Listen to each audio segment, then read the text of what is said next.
Recording in progress. Hi, Janet. Hi, Loretta. How are you? I'm good. Got rain today. Boy, did we ever. Wow. Yeah. I don't know how much. I wouldn't be surprised if we got like 3/4 of an inch or an inch. It really came down hard for a while. It was. I'm watching my neighbor's dogs, so I have to get them out in their kennels and fed in between the rain in the morning and the evening. Bit of a challenge. I mean, they can tolerate some rain, but you know, they have a cover, but I don't worry when it's really heavy. Well, for much of the day, it wasn't raining that much here, but then I was in Willimantic at the co-op, and just as I got ready to leave, it began pouring. I mean, really seriously pouring. I was like, oh no, what is this? So Yeah. did you get the second agenda that I sent? Yes. Oh. Yes.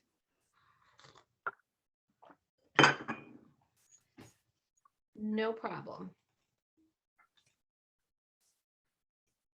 Well, Looks like a busy meeting, but where is everyone?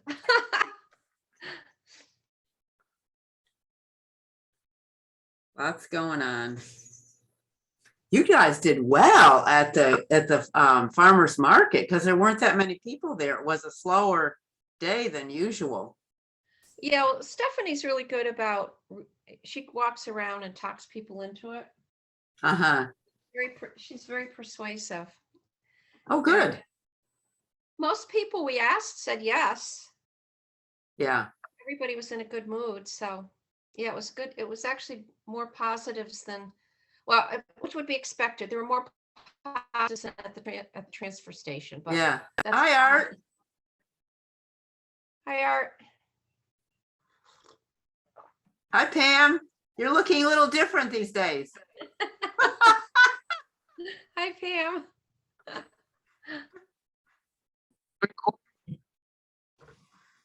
Okay, you're on, I think. Hey, ladies. Hi. This is How you Art. I don't know doing? if you know, Pam, I don't know if you know Art Talmadge, who's the chair of the Ag. Art lives down the road from me. Oh, right. He lives right up at the top, right? I get We're I get maple neighbors. syrup. Hey, Art, how are you? I'm good, thank you. How are you? I'm doing fine, thanks. Thank goodness. I wish I could just get this thing to be the right height.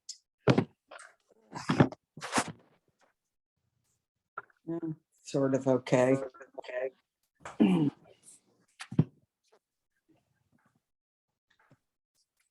I know Oh, Loretta? Steve isn't coming. Yeah. I heard from Sherry, and she said it's fine for me to set up a table for recycling at one of the concerts.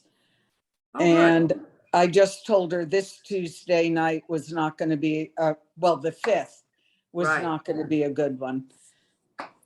I'm going to be working for Janet that night. Right. The Democrats are serving food on the 5th. Yep. Oh, are you still going to do that even though it's the hearing time? Yeah, we're serving food only from 6 to 7, and then Sherry said she could open the senior center so we can go in there and get on the Sign Zoom. on. Okay. All right. Yeah, because on the 5th they're having a public hearing and then a vote about all the art funds. So it's a kind of an important. Yeah, if you can get on that hearing, hopefully everybody will be in favor of it, but you never know. Yeah. So Pam, did excuse me, Janet. Did Pam tell you the other dates yet, or is she? Oh, Sherry? No, sorry. I asked her to send me a couple dates to choose from. And as soon as, if I don't hear back from her by morning, I'll call her tomorrow morning and let you know what date she suggested, and we can work something out. And the concerts are every Tuesday through August 2nd. Okay. Huh.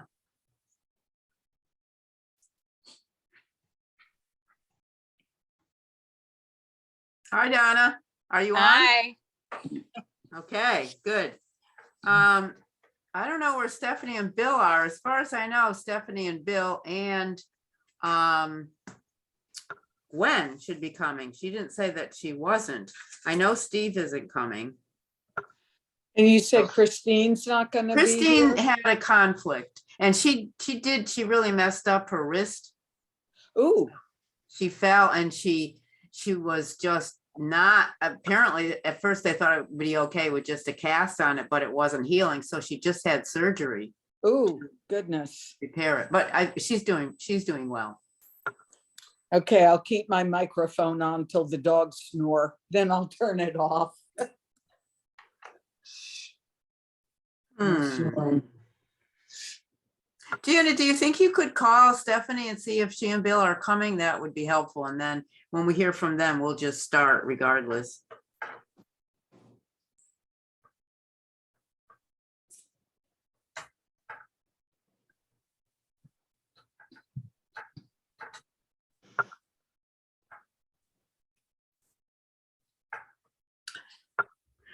The one thing that I can tell you is that Steve heard from Joshua's Trust, we're waiting to do signage on the Ashford Oak. And so what Oh, they're good down. considering doing is a sign that would probably be $45 each to put up. So that's in the works, hopefully, and we might have to pay a little bit more with a kiosk, but that's still undetermined and it's not really finalized. Steve just wanted to update us on the potential here of what may happen. So that's just another thing. And I can just say that because Stephanie and Bill were there, we did walk Langhammer and it was so clean. Somebody must be picking it up there or walking there because Pam, there was not a branch over the whole Wow. trail. Oh, And that's good news then. yeah, we walked, we split up, there were 4 of us and we split up walking each way. And then all of a sudden we see, Steve is there and Stephanie, we say, well, why are you so quick? And they said, there was nothing to cut or clip. And there have been times we've had to cut down trees and everything. My guess is that somebody is doing that. I don't know. That's wonderful that they've taken it upon themselves. Be Yeah. quiet. Because I think through the winter, there has to be something that's down. I mean, right, it's wind, there's snow, there's rain, there's sleet, there's whatever, so. Yeah. But that worked out very, very well. And the Trumco thing, well, Bill and Stephanie aren't here, so we'll table that until they get here if they do. I also wanted to share with the farmers market that we now have vendors. The vendors can receive the vouchers that the town was able to use some funding so that people who are food insecure can get a group of tickets to use at the farmers market, which I think is a really wonderful thing. And the social worker, Melissa, is doing that. And I talked with Pastor Pat, who runs the food bank, and said, if someone comes to the food bank, tell the people at the food bank that they can contact him or contact Melissa and get some of these vouchers so they can use them. I think it ends up to about $350 per summer. So if anybody knows anyone who is maybe having a little trouble with, who isn't, with the rising prices of everything, pass it on and have them go to the town hall to Melissa and see if something can happen. So that's just a good thing. And they have collected some of the first round of tickets now. That what Melissa did is she gave the whole season tickets to them so they can use them whenever they want. Stephanie and Bill will be joining in just a minute. Oh, okay, great. So let's just skip down to Art and he can sort of begin and they'll come in whenever they can.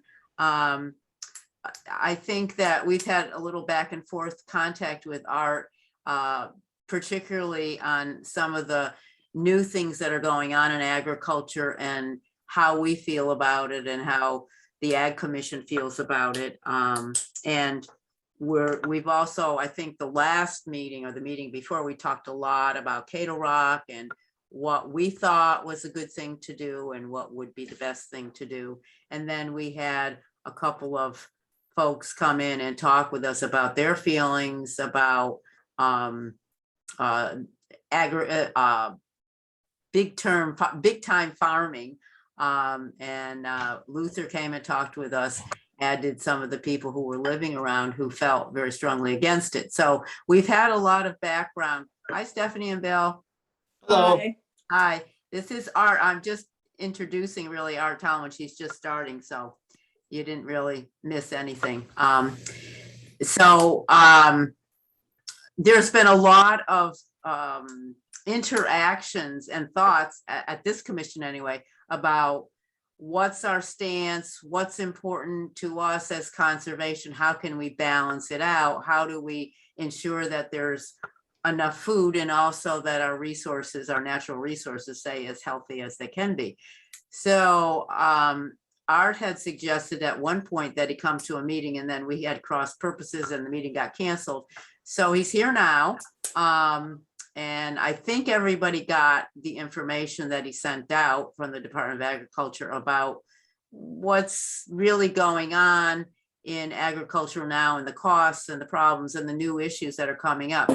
So I think you, Art, can start talking and say whatever you'd like, and we all can join in at any point with questions or concerns that we have. Thanks for coming. Well, thanks for having me. A couple of new faces. Most of you know me, but I'll just give you a little history on who I am.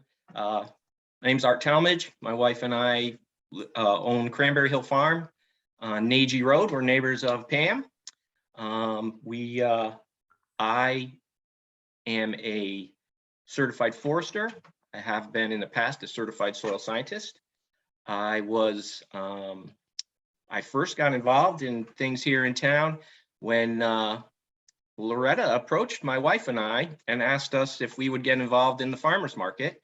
And Sherry and I, my wife, we were the first market masters for, I don't know, 4 or 5 years. 4 or 5 years, yeah.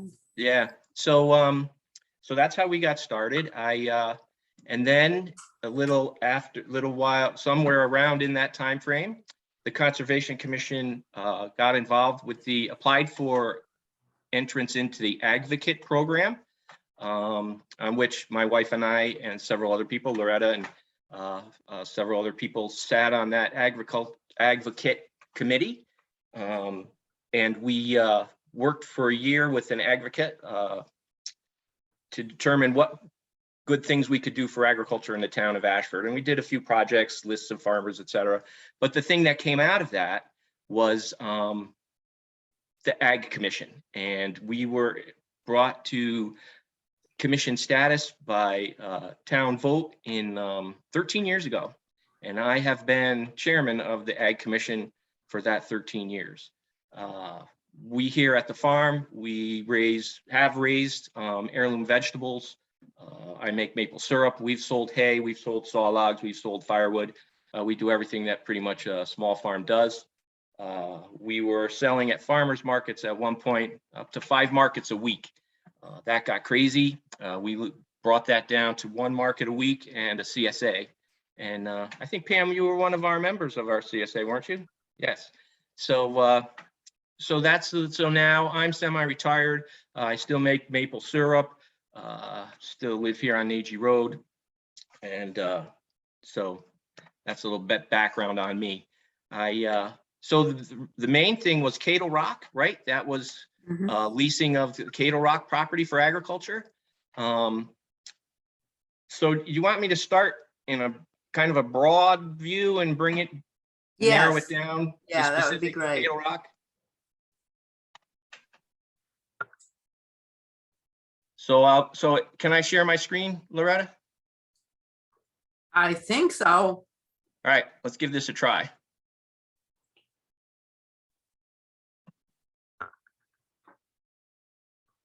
Let's see,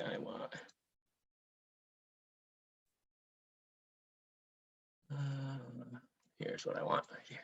All right, So I emailed this out to Loretta, and hopefully she was able to get a chance to send it out to everybody here. But this is a document that was put out by American Farmland Trust and Yukon Extension. And it's a guide for towns, institutions, and land trusts using or leasing farmland. It's long. It's got a lot of information. What I want to touch on is part number 4, page 12, is the legal considerations. So I'll just scroll down to that, and we'll just talk about that. So let's see.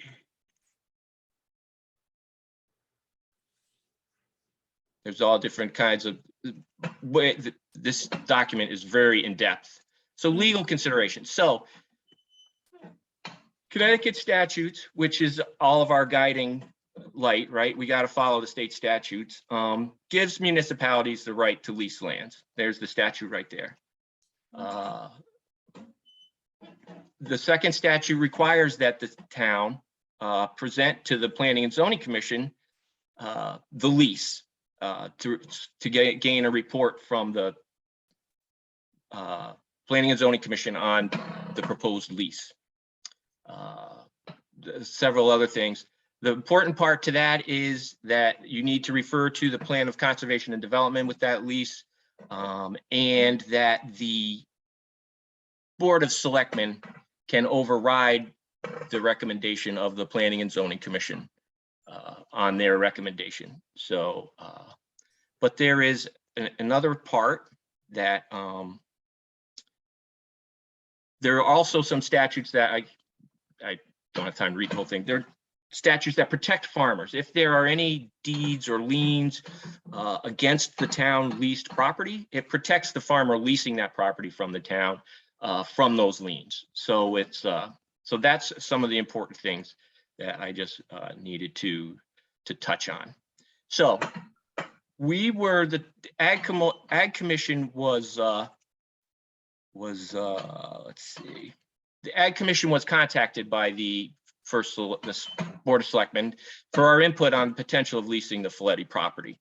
And the Ag Commission got together over several meetings, and we came up with this recommendation to the Board of Selectmen on what we felt, the Ag Commission, the Board of Selectmen would need to require in a lease of the Cadle Rock agricultural lands. So these 5 notes: preferential treatment be given to Ashford resident farmers. There were complaints when they were chopping corn on that property from the previous tenant about trucks racing up and down the Giant Oak Lane. And so there is access to Route 34 that's been gated by EPA, I believe. So we recommended they figure out a way to get back on, use that access route. That the lease require best management practices, and use a set dollar amount per acre. This, and it's low, $20 per acre. So what you're trying to do with leasing land to a farmer is, it's most likely a farmer's leasing land because they're A, struggling, or B, new, right? So you can't expect to get big dollars leasing land from farmers. So, and it also takes out the aspect of big money, right? A farmer from out of town comes in and throws big dollars on the table, a big farm, and no local farmers can touch it, right? So this takes the whole money aspect and levels the playing field. When you're working with land, you need time to get your soil conditions right, et cetera, et cetera. And so we recommended a lease be at least 5 years. This gives you time to get established, get your soil conditions right, and then get your crops going. So this is what we recommended to the Board of Selectmen. Now, the Board of Selectmen has indicated to us, let's see, I can stop shooting. I'll leave that up there. The Board of Selectmen has recommended to us that, as mentioned to us, that they're not in favor at this time of leasing the agricultural land at Cadle Rock until they get a few more ducks in a row there. There's more remediation that needs to be done. There's they're applying for grant money to get that done. So at this time, they're not really ready to lease it. And so I'm going to keep narrowing the focus, right? So I'm going to come down to the proposal that was sent to me. And they mentioned repeatedly in that proposal, invasive species. We went over this multiple times with the Board of Selectmen, that if you leave that ground fallow for a year or more, it's going to be difficult to get it back, especially if you're going to try to use organic practices and not use herbicides or pesticides, right? So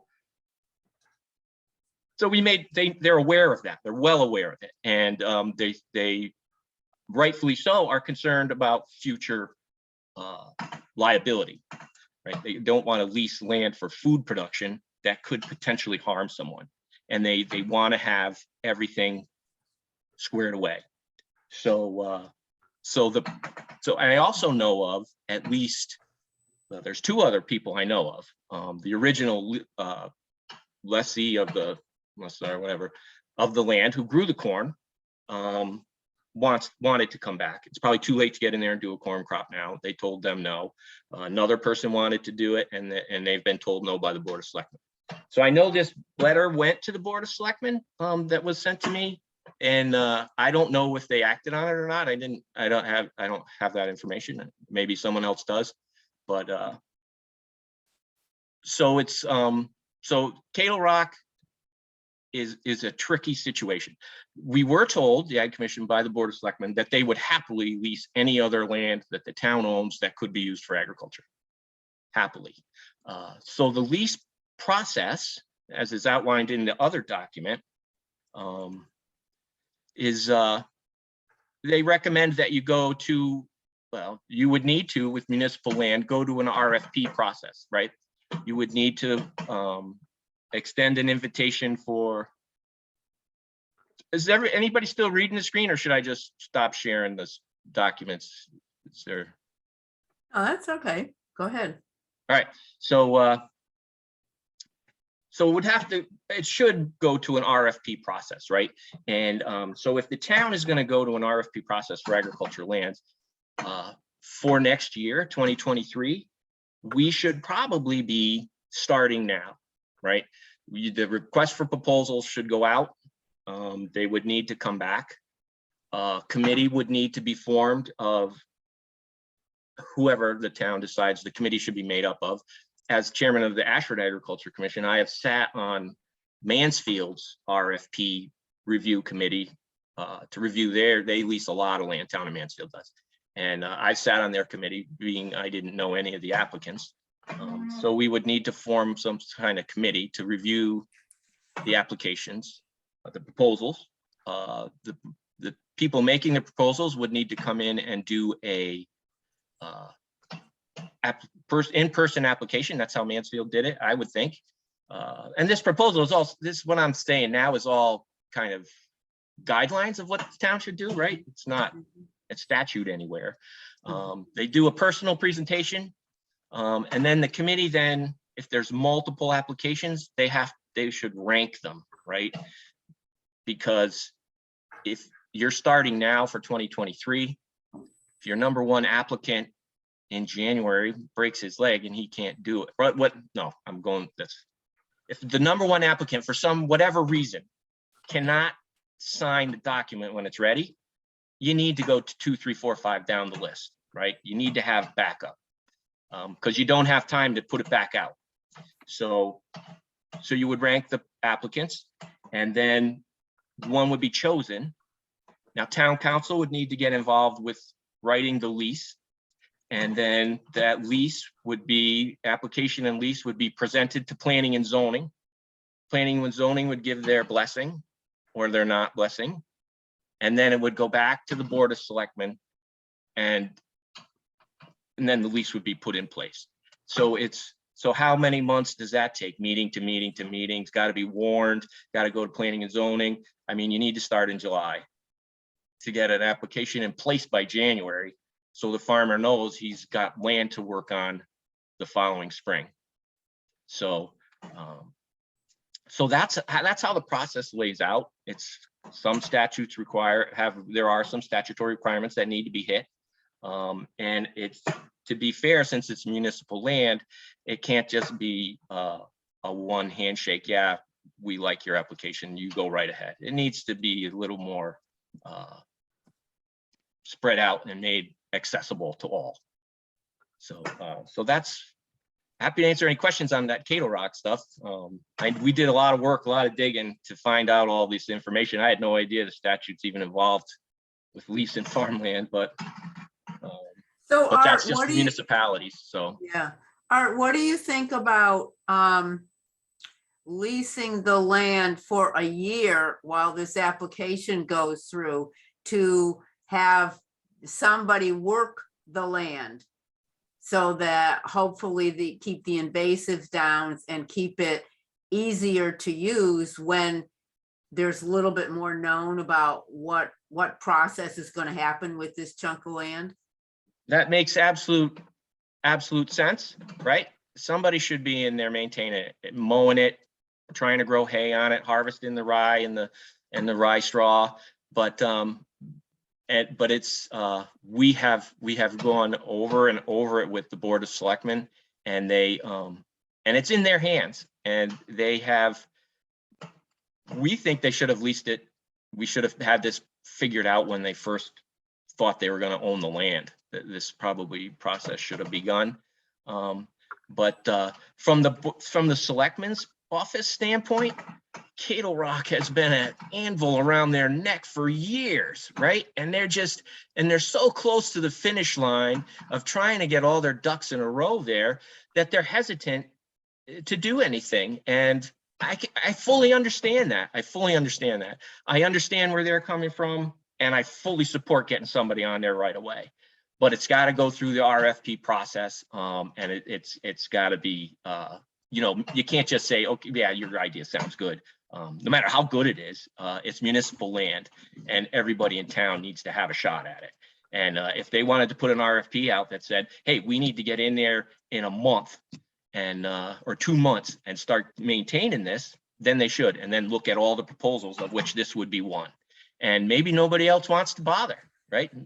And but I would also add that the rye and rye straw and rye seed that they are looking to harvest, the original tenant on that property planted that.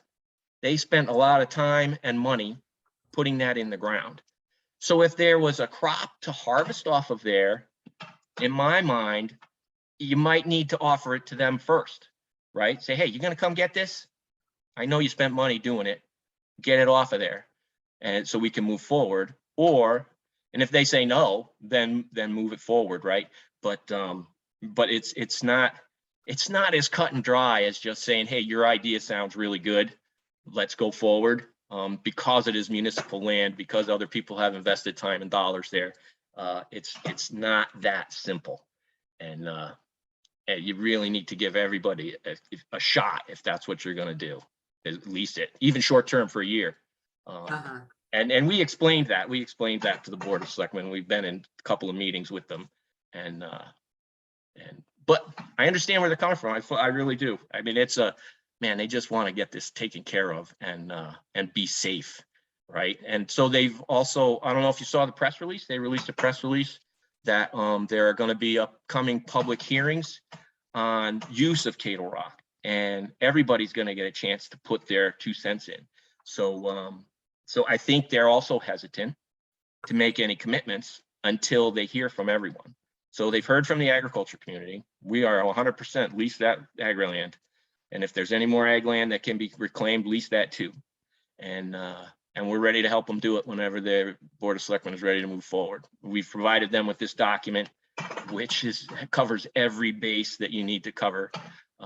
So that's Great. I hope that Did you have answered a your question, Bill? Bill, did you have a question? No. Oh, okay. Anybody else have any questions? Go ahead, Pam. Yeah, I have a question. Art, do you know what else the town has to do to make sure that the soil is safe to grow things on? So I don't know all of it. I know there is further testing that they want to do there's further remediation. There's multiple parcels there, and there's further remediation that needs to be done.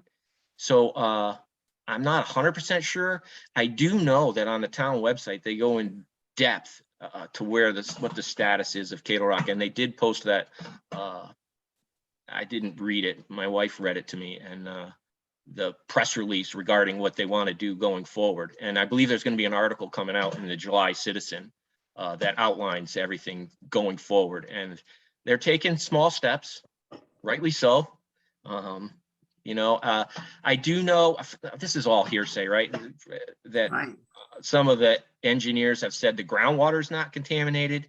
It's mostly surface soil contamination from the burning of things. And so there's further testing and further remediation, and the town is applying for grant money. They applied for a grant and were turned down because they didn't own they think it's because they didn't own the property yet. So now they have ownership. They've reapplied for that grant to do the next phases of remediation. So I can't fault them for saying we got to have all of our ducks in a row here before we lease it to somebody, especially if they're going to produce food. So, you know, the liability is just, everybody loves to sue the town, so they got to be careful. Well, and I think they have a lot of people who have offered suggestions about what is the best thing to do with that property. And that's been going on for years, as far as I know. You know, there are a lot of people who are interested in doing various things because it's a large piece of property. And I do know there's millions and millions of dollars of liens on it. So selling it may not be financially viable, right? I mean, EPA has $4 or $5 million lien on it, right? It has to be paid before anybody can take it. Or if you sell it to somebody, you're going to sell it to them with the lien, and it's not going to be worth anything, right? So yeah, it's a very complicated property, and I know there's a lot of water on that property too. There's a lot of wetlands. Right. So that's another issue that comes up in terms of anything that you put on it. You have to be really careful with what you're doing with it. Right. And that can be included in the RFP, like in our proposals, was to use best management practices. And what I have right here, you can even restrict a lease to organic production. You just have to understand that organic, you can't be certified for so many years after you take it over. But you can certainly require it. It just may not be as popular. But if you keep that price per acre low, well, now somebody may be able to afford to lease it and convert it to certified organic production. And now you've got something, the town really has a gem on their hands, right? If they can get that accomplished, I think, you know, it won't be a gem for resale, but you know, what a feather in your cap, right? Right. Any other questions?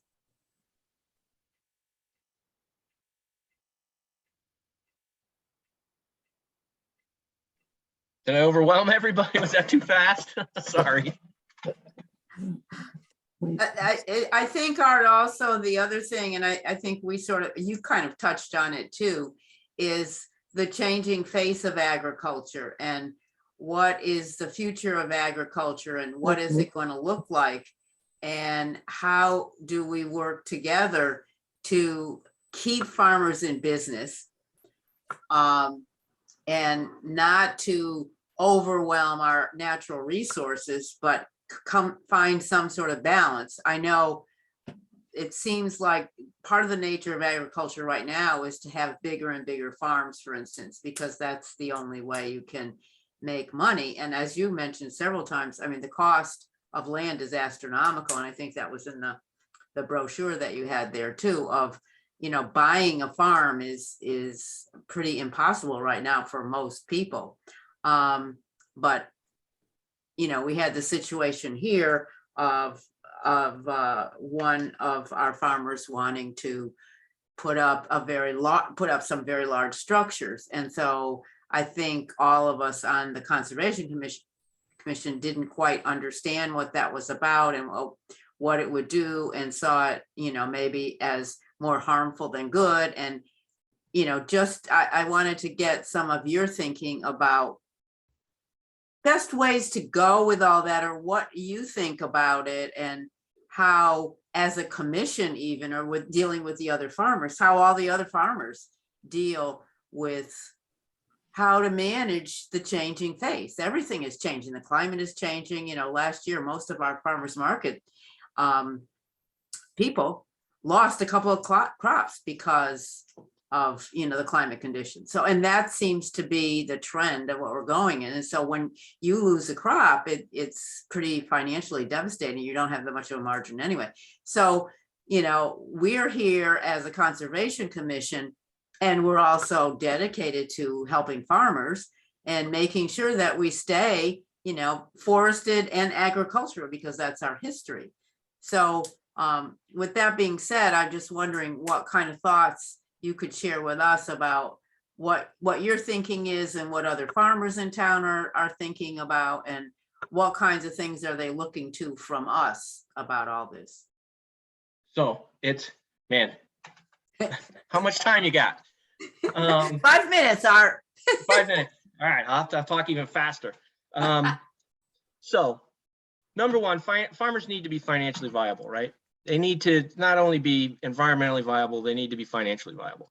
And I will tell you that the trend is more and more away from pesticides and herbicides. They cost too much money. They just do. And people are kind of cycling back to the old ways and learning how to live and work and profit without them. So there's that. Then let's add climate change to it, right? So what we're finding is what you just explained, is that financially viable crops now are a huge gamble. I mean, they really are. With the blights that come in on tomatoes, the mildews that come in on squash, I mean, that's all weather dependent. There's nothing you can do about it other than spray fungicides.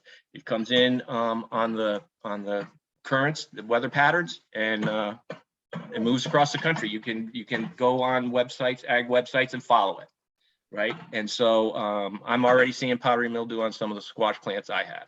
So it's and that's devastating, right? So you either spray fungicides or you lose the crop. So what they're finding, and that's all weather related, right? The tomato blights, all of them, whether it's the real bad blight that we had a few years back, but that's rare. But the regular tomato blights that's common here, that's all weather driven. A raindrop falls on soil, it splashes the fungus up onto the leaf, and then it moves up the plant, and the plant dies, right? So there goes your tomato crop. What we're finding is you can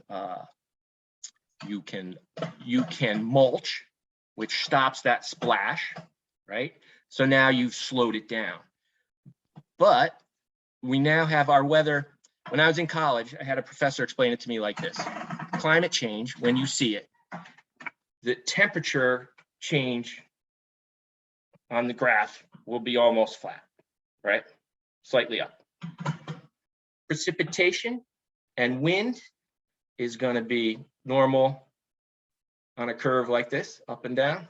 It's going to be like this, up, down, right? The temperature doesn't change much. It's going up a little bit, but it's the extremes, the extreme drought, the extreme rain. Heavy rain, when your tomatoes are just ready to ripe, we'll split them all. We'll wipe them all out, right? So I'm just using tomatoes as an example because I grew a lot of them. So what do? We do our best to control the environment, right? So now we're into CEA, Controlled Environmental Agriculture. And I will tell you that the state of Connecticut Department of Agriculture is giving out millions of grants to research and install controlled environmental agriculture. I'd hesitate to say buildings, but buildings, right? To research it and see what to do.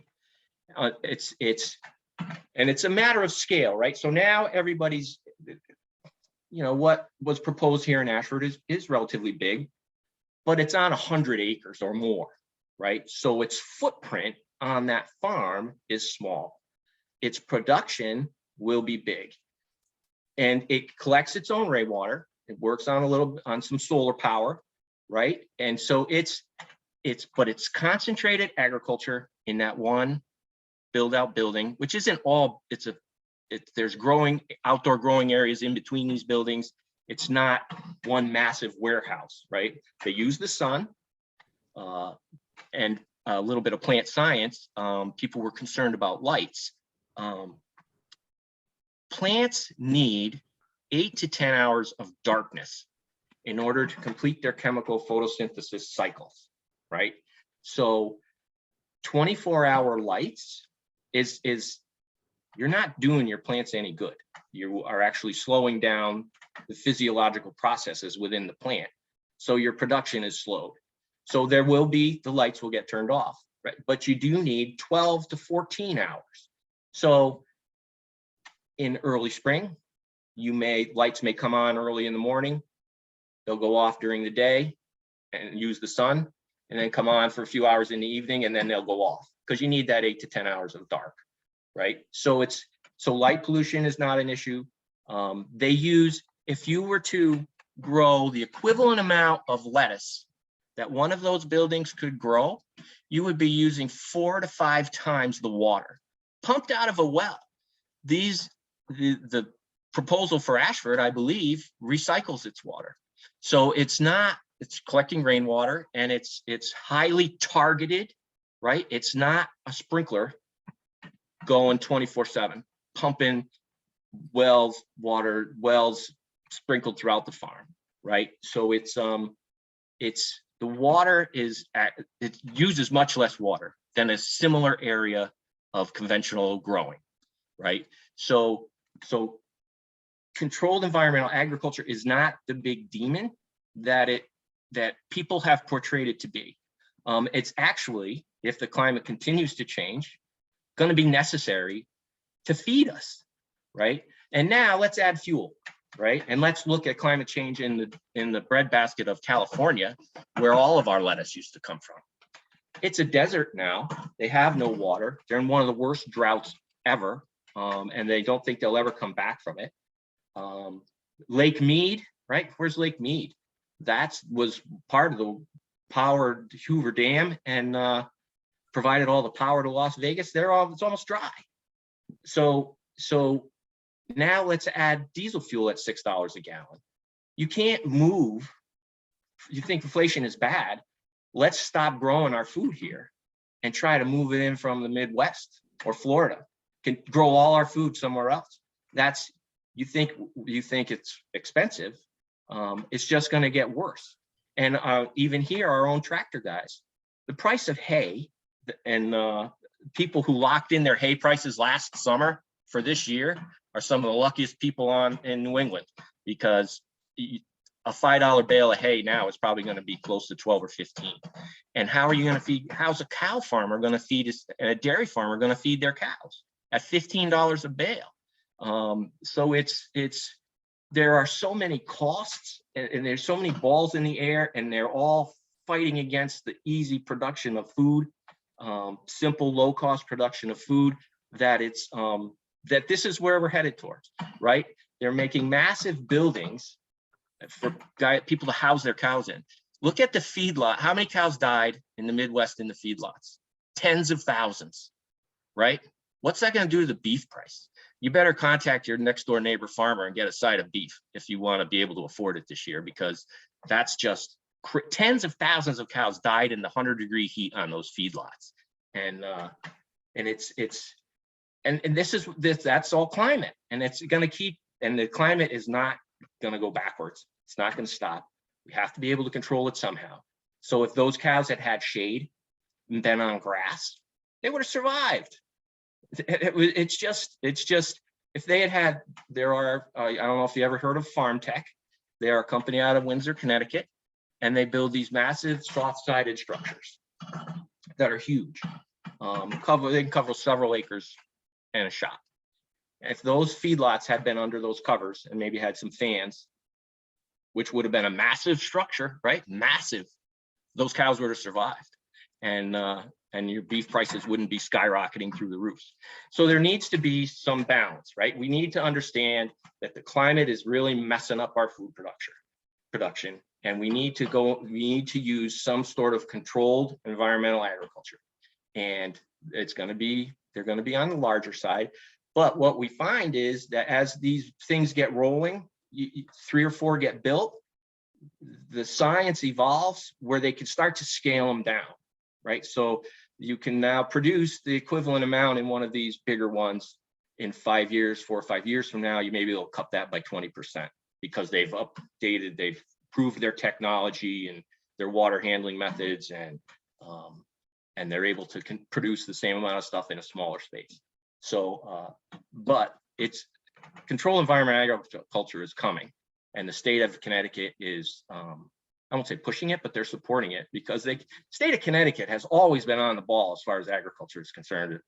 From where I sit, they've always been ahead of the curve, supporting their farmers, and they understand, and they see the writing on the wall, and it's just going to get harder and harder.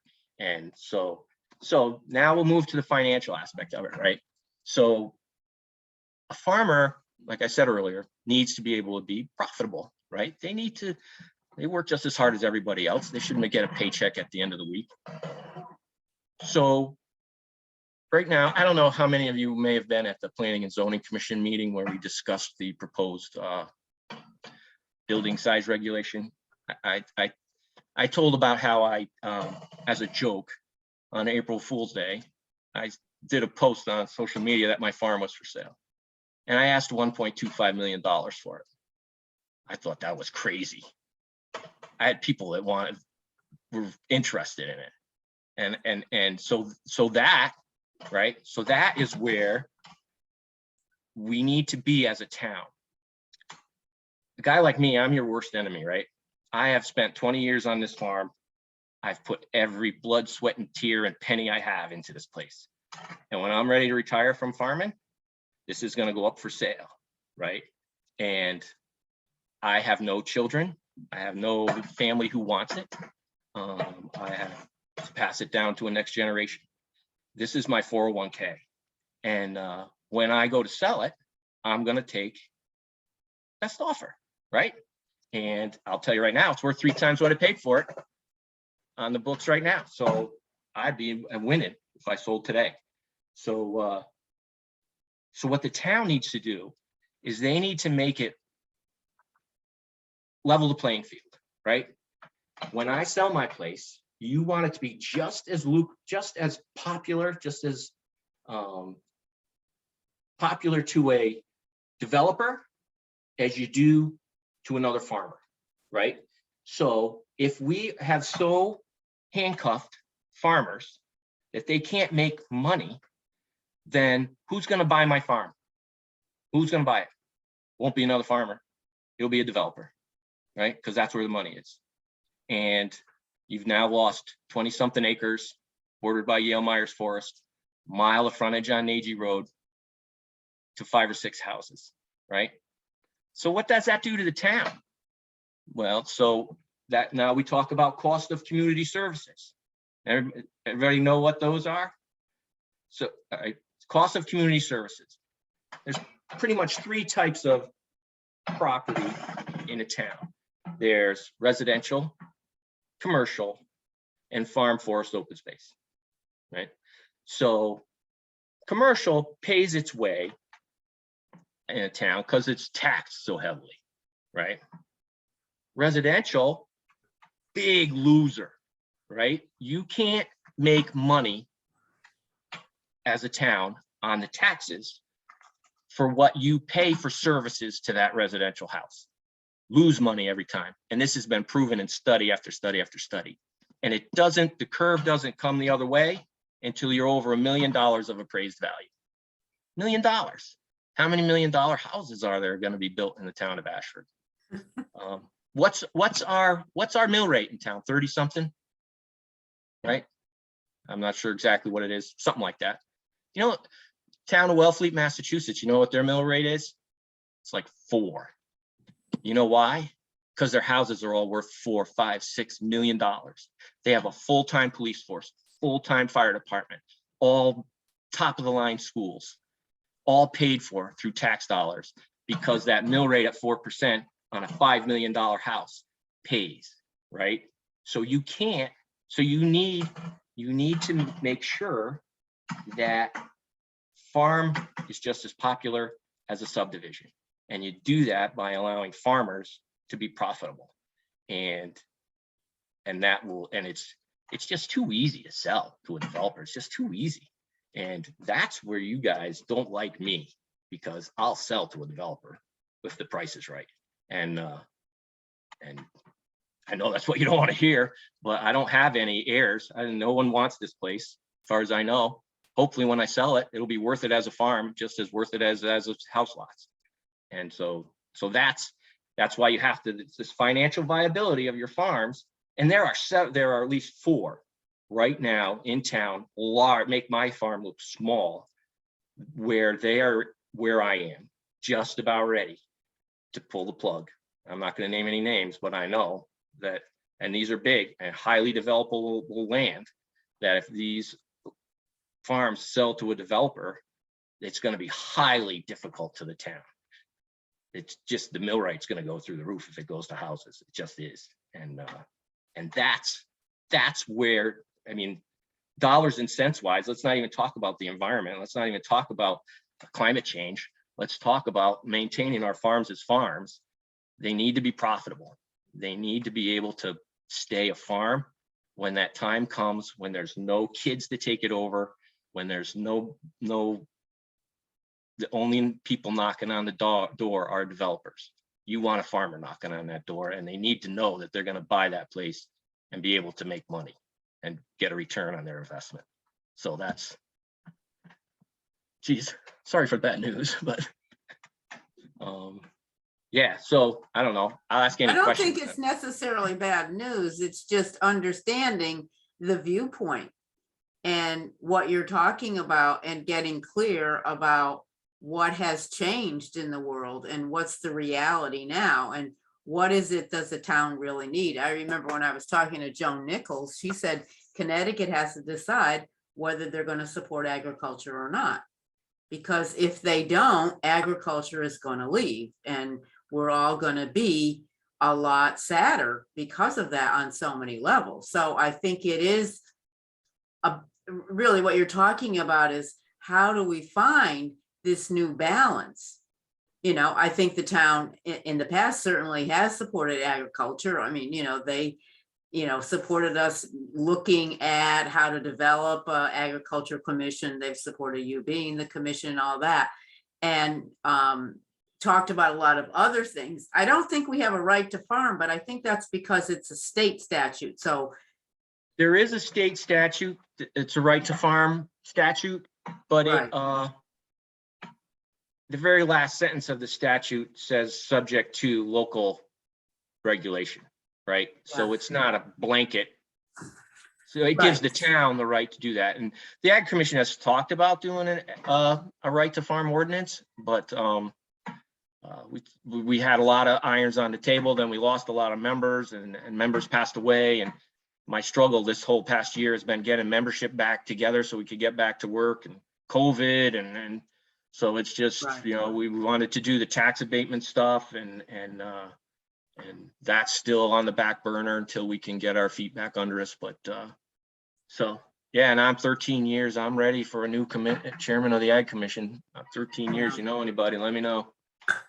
Right.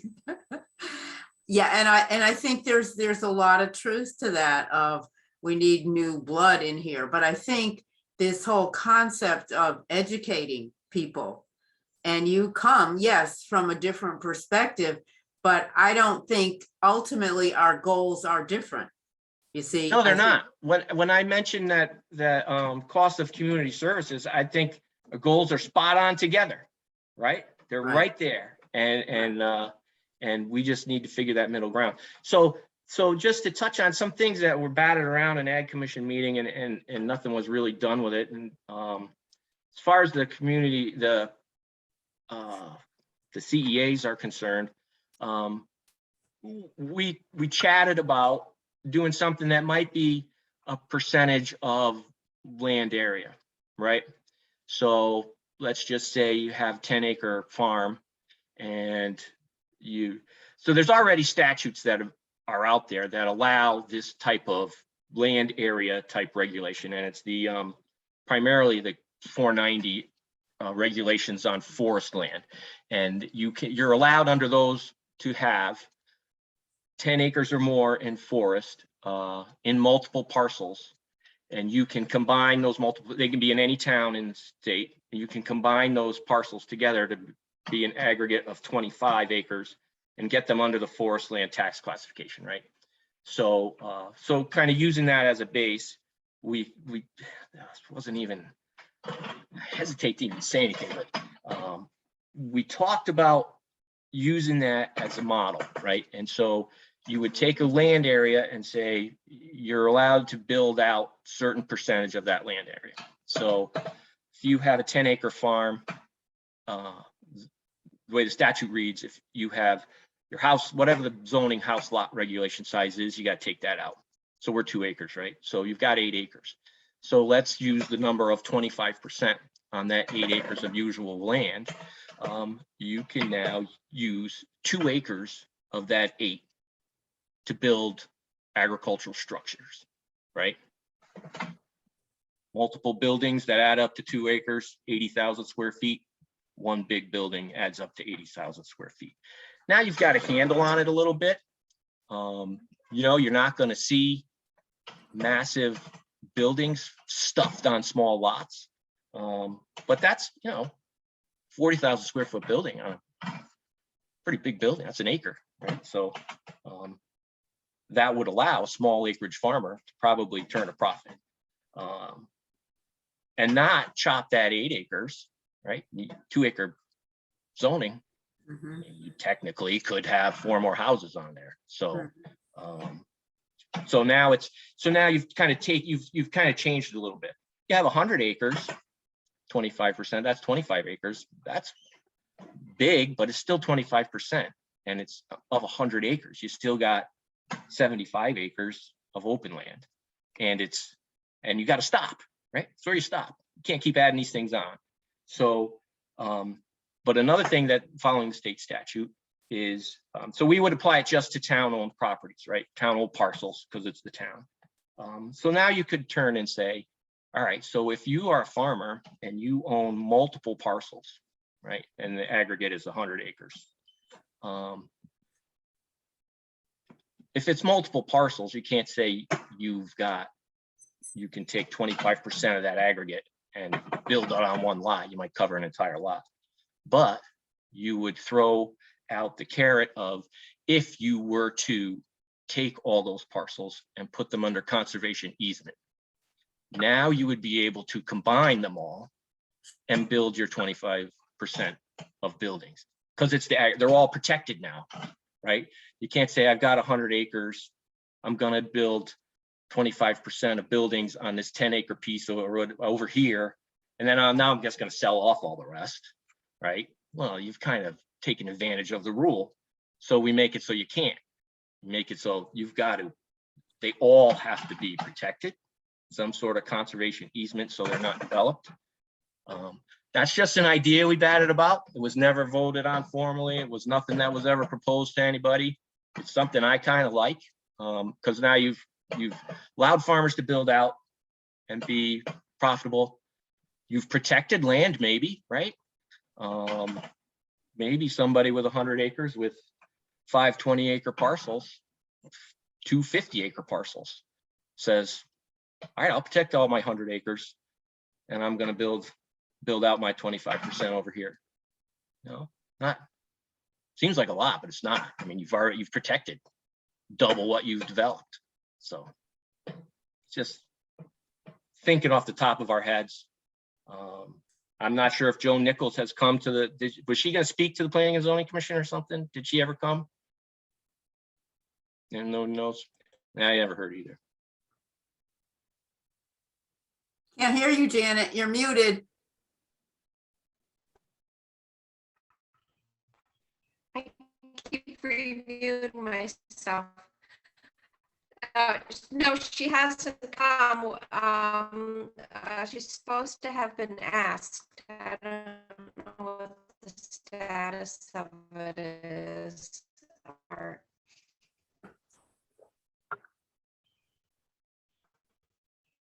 Yeah, I think that part of it is, you sharing hear me? information. And so that we understand, I mean, there's like, in terms of protecting some of the large farms, there is the buying of the development rights. That we've done that with a couple of farms in this town. So there are ways that we can do that, but we need money in our open space fund. And we just sent a proposal to the Board of Finance to have the $8,000 that Yale Forest donates to us in lieu of taxes each year put in the open space fund. So a property, like some of the properties you mentioned, would come up, or your property, that we could say, hey, what about this? We could, get something going there. And I don't know, the Board of Finance is going to talk about it again, but they were not in favor of, because they are not really sure that that's the way of protecting farms. And to me, they're not really understanding the concept behind it, because if there were $8,000 in that fund, then it would generate thing in 5 years, we probably would have enough money to pay for 25% of the cost of doing the development rights, because the state pays 75%. But these are the kinds of things that we need to continue to work on, and, to look at how would that work with the conservation easements that you're talking about. But I think if we have this open dialogue with ourselves to look at, each of the commissions, look at their particular expertise and how can we use it all for the good of the town, so that, yeah, it's not going to stay the same, nothing ever does, but that the change is something that we're really rather happy about, and not really upset, and doesn't destroy all the things that we hold dear. So I will tell you that all the people that I talk to, all the farmers in town, and especially if you know Nick and Dee from Bottle Farm, they came here. They bought land here in Ashford because of our ag regulations. And they were ready to move to any town in the state of Connecticut. And they reviewed, kudos to them, because not too many people do this. They reviewed every town's agriculture regulations. And when they did that, they found ours to be the best that they could work with. And they bought that property down there. And do you know that they have a subdivision map from the previous owner that was this close to being filed if they didn't buy it? wow. The lines were all drawn. They just hadn't done the soil testing. I meit was ready to go. And they saved, I don't know, that's 40 acres, I think 20 houses. So or may at least 10, I don't know. I've seen the map. So yeah, so and just drive up and down Route 89 here from Endonagy Road to 44. How many new farms have popped up in there since over the last 10 years? Westview Farm, there's multiple down through there, all roadside vegetables or eggs or something, and maple syrup. So it's so we're headed in the right direction. People are coming here, they're buying land to farm. We just have to keep that up. And so development rights and all that, whether you're donating or whether you're selling them, that takes time. It can take a year or more. And if someone is sick, right, has some kind of emergency, and they're like, I'm done, I'm selling, they don't have a year, right? Right. And the average age of farmers nationwide is 55, and I think in New England it's over 60. So so we're aging out, and if there's no one ready to walk right in and take it over, we need to be able to say our land here in Ashford, our farms here in Ashford are just as valuable as houses. And we promote our farmers so we can keep that balance, right? Right. Move here and build a house if you want, but we'd rather have you come here and build a farm. And that's, I'm probably the outlier, and but that's why I came here. My wife and I looked for a farm for years, and I met George Nagy and Dunkin' Donuts when I was working for the sawmill, and he walked up to my truck and we had a 5-minute conversation. And as he turned to walk away, he said, "Do you know a young couple wants to buy an old farm?" And I said, "You get back here." I do. And I got his phone number, and it took us a year and a half to close on this farm, but we stuck it out and we did it. And that's why we're here. And, you know, things change, but, and he made me shake his hand and say, "Don't you develop that land until after I pass." And he died a year ago. So Yeah. I kept my end of the 20 years I've been here. So I love it here. I don't want to leave, but Right. but it's, for me, it's dollars and cents. And for someone else who gets into that position all of a sudden, right? Bang, I need money. My wife has cancer, whatever. I got to sell. It's a phone call to a realtor, right? And in this market, it's gone. And there's no time for, geez, we want to buy your development rights, you know, will you donate them, do all the legal stuff. You need to be able, when that guy makes that decision, you want the prospective buyers to be able to say, "That's a beautiful farm. I can make money here because this town supports us. I'm buying it," and it stays a farm. That's where we need to be. And I guess that's it. Well, thanks a lot, Art. Does anybody else have any questions? Donna, I wondered we've had some conversations about agriculture and stuff. Do you have any comments or any questions or anything that you'd like to add to our discussion? Can you hear me? Yeah. Oh, okay. Not really, but we definitely do have to try to talk to the town about possibly having somebody get in there within a month in order to maintain that Kettle Rock property.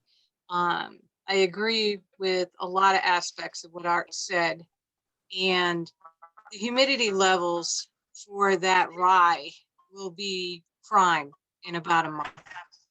You need to be anywhere under 14, respectively 12%. Tom Wells doesn't have the ability to combine that rye, and he can go ahead and bale straw, but he wouldn't be able to, keep that rye in order to reuse it. What my son was proposing and had provided to the town was to combine it, reclaim that rye seed, and then also replant it. But what he also wanted to do was maintain an area around the fields in order so that invasive species wouldn't get back in. And then you go ahead and you till in that rye that you just harvested. The soils that had been tested over on Kettle Rock definitely are meeting the standard for crops. And Tom has been harvesting corn there for quite some time. He's been doing pretty good. As far as what type of pesticides or herbicides or anything he's been using, you'd have to ask him, because he was working together with some other farms when he had that handshake deal that he was doing there. So it's kind of unfortunate with the rye seed that he did get from this other farm that he did plant it. I'm not sure what the town's going to do. They have a lot of options. I mean, it's an absolutely beautiful property. There's a great deal going on there, especially with the wetlands that are there. You can have a lot of natural habitats. But the biggest thing is to try to benefit the constituency and also make money for the town as well. A lease would be good. And if there's other towns that have actually done multiple leases with different farmers. So you've had more than one farmer in there, and there's a lot of acreage there. There's quite a bit of acreage that can be utilized. But if they do go forward with that, they're definitely going to need to have the legal documents in order to protect every farmer if they do multiple leases. Each one will have to know what the other farmer is doing so it doesn't hinder or have a problem with their crops. There is a dynamic to the land where it will filter down.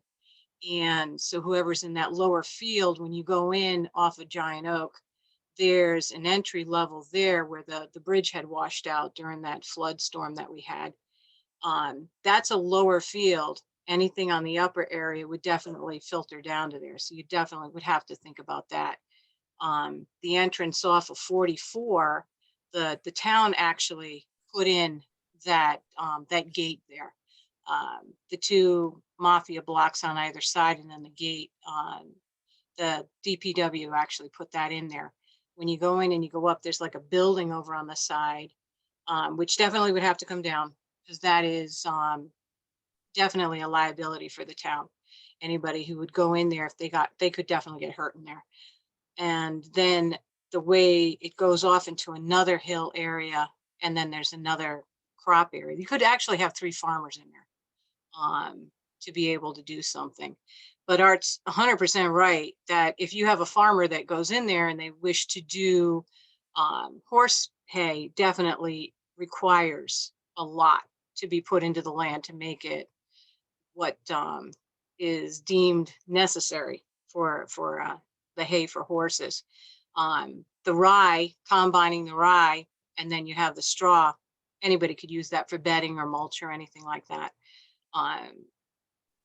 It's going to be tough. You guys are you really have a battle ahead of you, especially with everything that the town has to face. They could potentially get somebody in there before they get the grant going. But that's pretty much it. That's all I have to say about that. But hopefully working together between ag and conservation, you guys may be able to get something going. Thanks. I have to tell you, Donna, that we mentioned all those things to the Board of Selectmen. Yeah. We almost verbatim used, was that your proposal, the letter? Absolutely, it was. Yeah, it was Yeah, ours. so we same exact things we said. And Yeah. the longer you wait, the harder it gets. We tried to Absolutely. make that crystal clear. And I mean, even if they had the town guys go in and keep a pathway around those fields, there's easy access to get in there. And if they keep them back, then you won't have that invasion that's going to happen. But you definitely have to till in. The rye's not ready yet, but you definitely have to do something to keep that soil viable. And otherwise, it's going to be nothing but a pile of weeds, you know that. And now you're going to end up with a problem. But there's a lot of natural habitat there, which really could come into play. And you could create a habitat just by maintaining some of the rye, especially keeping it in one field, just doing rye. But there's a lot. They've got too many things going on, and legal can actually put everything into the lease. You know, most farmers are going to have liability insurance, and they'll be covered by multiple laws and regulations. And I mean, we have, you know, I have some of my property is actually, I lease some of my property, and there's quite a few areas that could be covered, and, you know, for the town and for the farmer.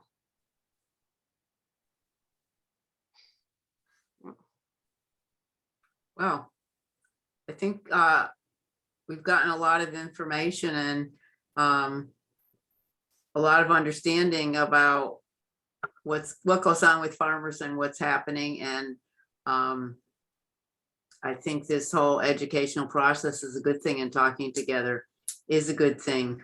And I think we need to do more of that, particularly as things change. And this Cato Rock thing, hopefully we'll all be there when they do the talking about it, but maybe we can consider maybe going in to the next Board of Selectmen meeting and giving our little piece on it. So that's something we can consider for the next meeting, which I think is after the 4th of July.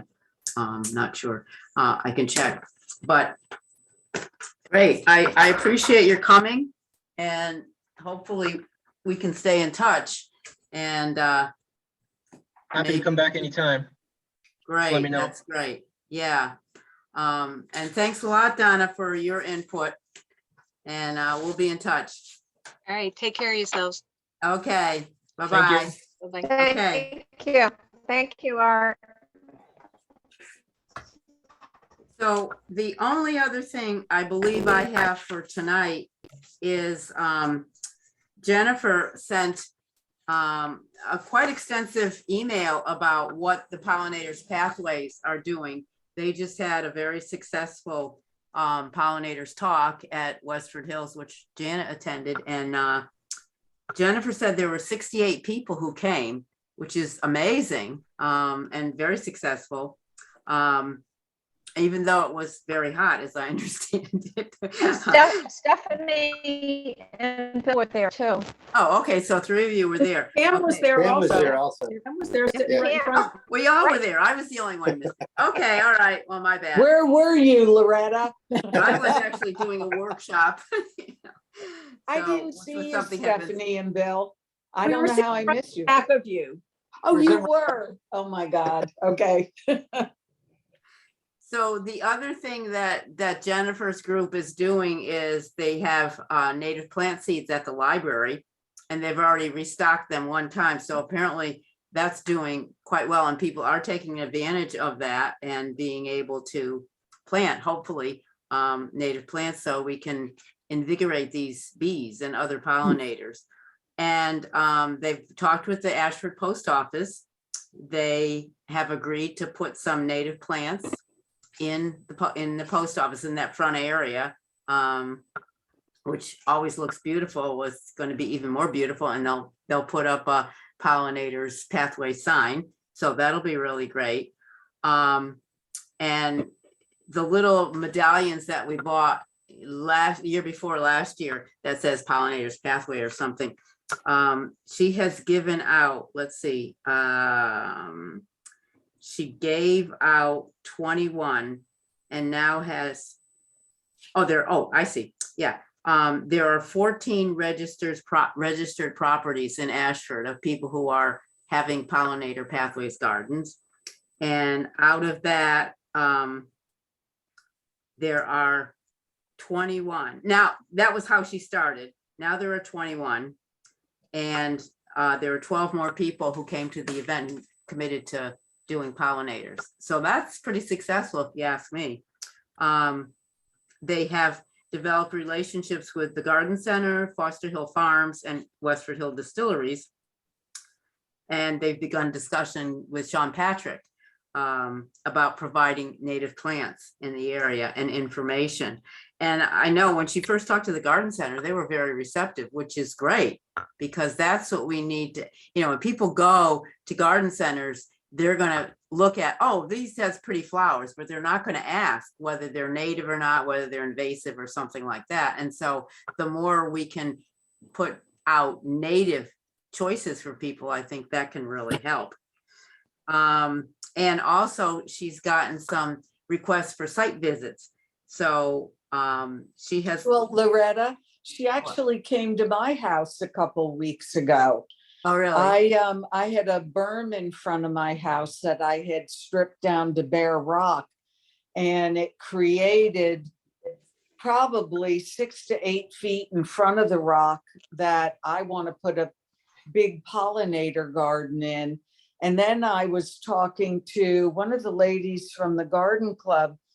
My daughter had talked to me about clover lawns, because I complain that, I can't get grass to grow. There's so many weeds. I won't use pesticides or anything. And I had heard really favorable things about clover lawns. And I've actually bought 50 pounds of seeds, and I'm starting to seed the backside of where my rock berm is with clover, because the pollinators are just all over them.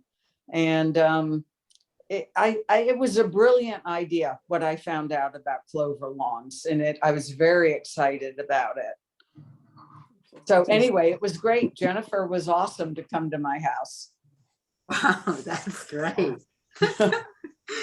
Well, we're certainly taking advantage of our services in town, for sure. And she said she's actually done 9 site visits, and a couple of people wanted to come to her house to look at her garden. So she's had 2 people visit her garden.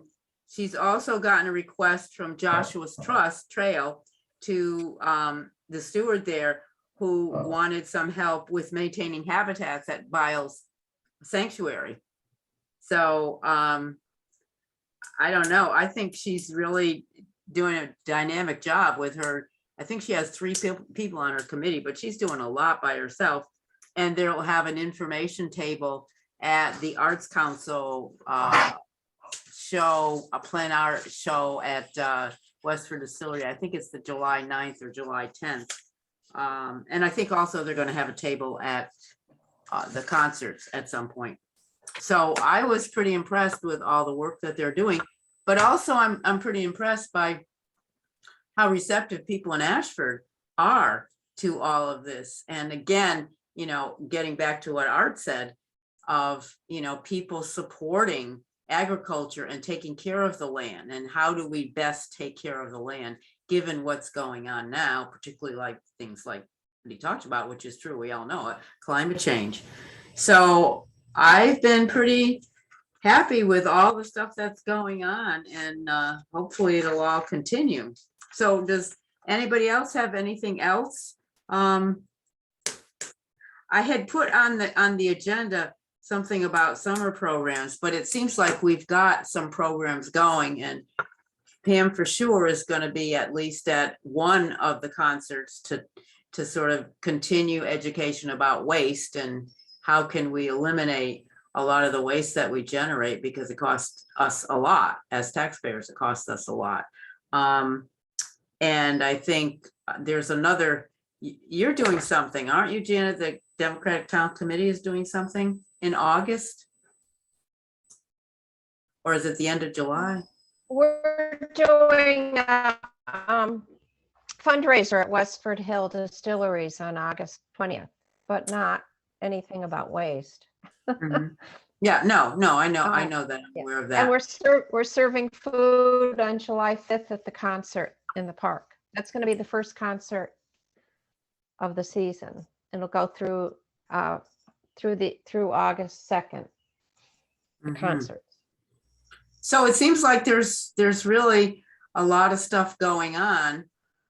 And there's a parade. It hasn't been well advertised. There's a 4th of July parade on Sunday, the 3rd. I'm not sure what the time is, but I think it's going to end with the Babcock Band at Knowlton. I'm not sure, something like that. But hopefully the citizen will come out before that and give out details. Great. Well, this all sounds pretty good, I think. And the series is ongoing up at Yale Forest. The last one we went to was about diseases in frogs, which was quite interesting. And they have a outdoor structure that you can sit under, and usually have some people doing pretty interesting talks on Wednesday. I think it's every other Wednesday for a couple more weeks. So that's about all I had. Does anyone else have anything to offer?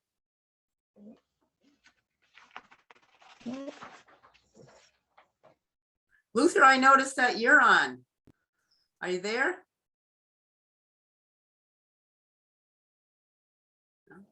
Yeah, I'm here. I joined late. I couldn't get here in time for the ag stuff, what with running a farm. I was just hoping to catch the tail end of things, but yeah, I missed it.